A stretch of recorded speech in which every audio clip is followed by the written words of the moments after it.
изначально будет столько случаев как бы вот и вандализма, и попыток похищения. Много ума не надо, чтобы показать, что ты бросил велосипед на пол.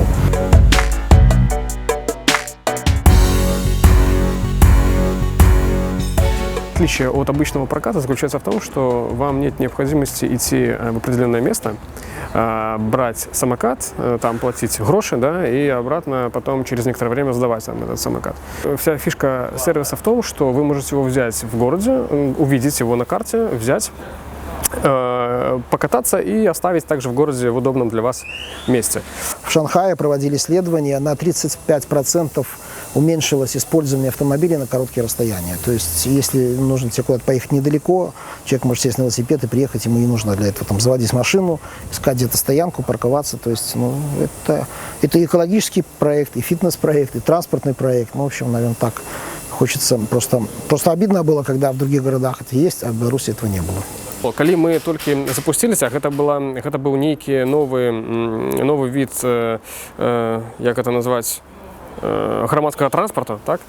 Вось, але людзі яго ўспрынялі як вось стаіць нейкая рэч на вуліцы, няма гаспадара, і калі я іду ў краму, яна стаіць, вяртаюся з крамы, яна стаіць, ну, можа асоба возьму, можа кто-то выкінуў, не сгубил, но вот выкинул. Есть еще аккаунты, где хвастаются между собой, как издеваются над велосипедом, там, как его бьют, как его топят. Там, ну, это тоже бред какой-то. Это, во-первых, не понимаю, зачем, а во-вторых, надеюсь, что все-таки минчане не будут вестись на такую ерунду.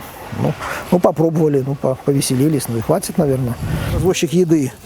И вот как он его довез до Фаниполя, то есть вот его трасса, как он ехал, заезжал куда по дороге, по служебным делам, и закончил свою поездку, ну, благодаря работникам милиции в РОВД, Фаниповского РОВД, да.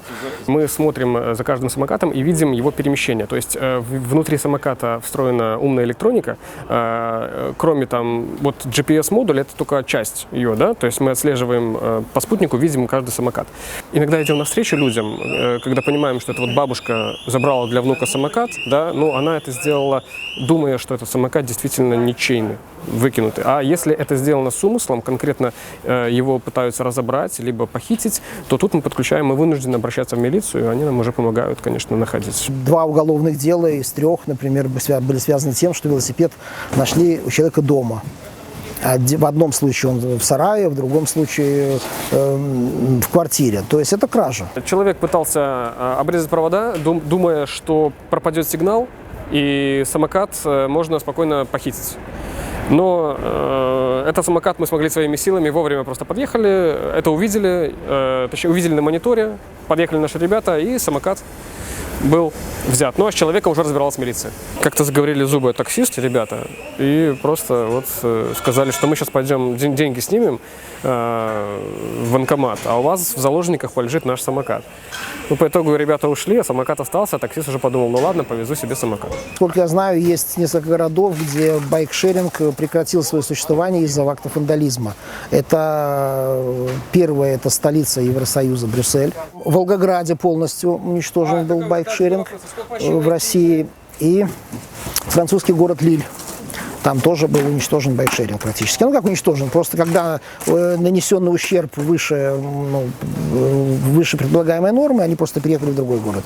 Но вообще таких городов 3, я, конечно, уверен, что Минск в их число не попадет, потому что, еще раз повторяю, у нас люди очень, очень толерантные, очень культурные, вежливые, и очень много поддержки у нас от них. Срок жизни самоката, ён короткі. І калі мы яго зможам удлініць, то і кошты знізіць таксама зможам.